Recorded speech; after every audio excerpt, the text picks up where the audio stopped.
So today, we're going to take a whirlwind tour through the deep patterns of history that set the stage for everything that came after the year 1200. This isn't just a trip into the ancient past, it's really about uncovering the blueprint for the world we live in right now. All right, let's dive in. And this quote right here, this is the big idea for our whole explainer. See, history isn't just a list of kings and battles. It's about the powerful ideas, the cultural DNA, if you will, that were born thousands of years ago and are still shaping our lives in countless ways. And believe me, this isn't just some abstract ancient history. Take this story from 2009. Kang Dae-jun is in China celebrating her ancestor Confucius, in a country whose government once tried to completely wipe out his influence. It just goes to show you how resilient these traditions are. They can outlast empires.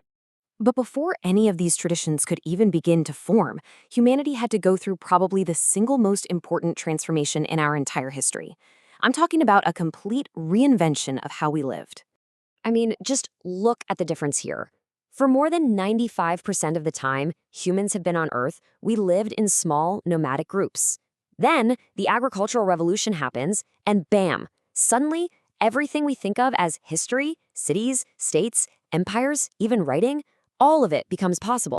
And the impact was immediate and huge. With a stable food supply, the human population just exploded. We're talking more than tripling between 400 BCE and 1500 CE.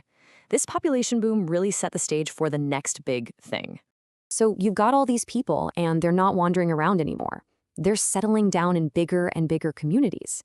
And with that came the need for a whole new way to organize society. This is where we get the rise of what we call civilization. Now, let's be really clear about this word, civilization. When historians use it, they're not making a value judgment, like saying what group is more civilized than another. Nope. It's a technical term. It just means a society with cities, a state to govern it, and an economy built on farming. And this new way of living, it went global. By 1200, as you can see here, living in a major civilization was the norm for most people on the planet, from the Americas all the way to East Asia. And just look at this, a structure like this ziggurat in Mesopotamia. It's just mind-blowing. It tells you everything you need to know about the incredible power and organization these new societies had. You couldn't build something like this without commanding a ton of resources and people. So what did these civilizations actually look like? Well, you had big cities, you had powerful states with kings, and you had all kinds of new jobs. Not everyone was a farmer anymore. But all this complexity came with a price. For the first time, we see massive inequality in wealth, in status, and between genders. It was a trade-off, for sure. Okay, which brings us back to our main point, the power of ideas. What was the glue that held these huge, complicated, and, let's be honest, pretty unequal societies together? Well, the answer lies in the incredible religious and cultural traditions they created.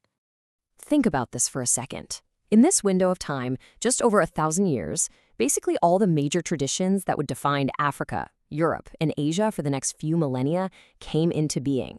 It was an explosion of new ideas. Let's check out a few. So, let's start in South Asia. Here, you get two powerhouse traditions, Hinduism, which is incredibly ancient and diverse, and Buddhism, which kind of grew out of Hinduism but also pushed back against it. Both were trying to answer the biggest questions you can ask. Why are we here, and what do we do about suffering? So in Hinduism, the core belief is that your individual soul is part of this one single ultimate reality called Brahman. You're stuck in a cycle of reincarnation called samsara, and your actions, your karma, determine what you come back as. The whole point is to finally break free, to achieve moksha and reunite with that world soul. This system also became the justification for the very rigid caste system. Buddhism, on the other hand, offered a different take. The founder, Siddhartha Gautama, said, "Look, the root of all our suffering is our own craving and desire." So the solution wasn't about pleasing gods, but about taming your own mind through the Eightfold Path. The ultimate goal? Nirvana, a state where suffering just ends. Now let's head over to China, where you get these two major philosophies. On one hand, you have Confucianism, which is all about society, how to create order and harmony through proper relationships and moral behavior. And on the other hand, you have Taoism, which says, forget all that social stuff. The real answers are out in nature. And what's so cool is how perfectly the yin-yang symbol captures the Chinese approach. They didn't see these two ideas as enemies, not at all. They were complementary. You could be a good Confucian official during the day, all about duty and order, and then go home and be a Taoist, connecting with nature and your inner self. At the same time, over in the Middle East, a truly revolutionary idea was taking hold: monotheism, the belief in just one single, all-powerful God. This was the radical idea shared by Judaism and later by Christianity and Islam, and it would completely change the religious map of the world. Now, two of these new traditions, Buddhism and Christianity, became the first great missionary faiths. They started to spread, but as you can see, it was often a slow, gradual process. It took centuries for them to move along trade routes and win people over one by one. But then you have Islam, and wow, this was a whole different story. Unlike that slow, gradual spread, Islam expanded with incredible speed, hand in hand with a massive new empire. In just a couple hundred years, it created a civilization that stretched across continents. The speed and scale were just unprecedented. So by 1200, the world is this incredible patchwork of huge civilizations, each with its own powerful culture.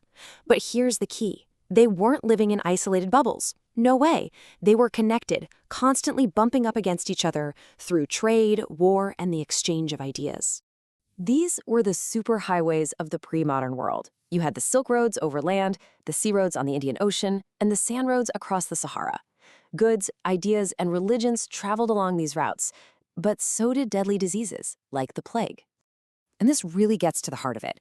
If you want to understand history, you can't just look at one civilization at a time.